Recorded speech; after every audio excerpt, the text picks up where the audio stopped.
За една недела повеќе од двојно пораснал бројот на пациенти со грип. Вирусот зеде 2 човечки животи.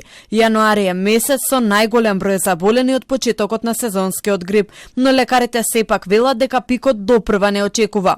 Средината на февруари ќе биде најкритична, но грипот не е толку застрашувачки колку опасноста од враќање на големата кашлица. Отпорот кон вакцинацијата отвара врата за поразителни бројки на заболени. Компликациите од болеста се сериозни, а најмладите се пред најголем ризик од фатален исход.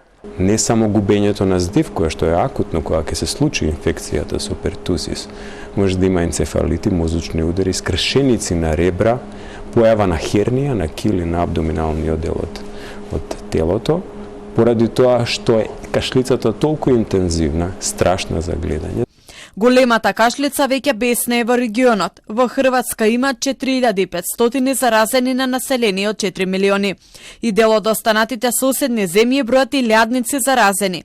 Лекарите не очекуваат такво сценарио и во Македонија, но сепак велат ризикот е голем. Излез не гледаат во мерките како што ги донесе ковид пандемијата, туку во имунизацијата. Во Македонија засега има само 2 потврдени случаи. Со болеста се борат 2 бебиња, кои во моментот се во стабилна здравствена состојба. И двете не биле вакцинирани.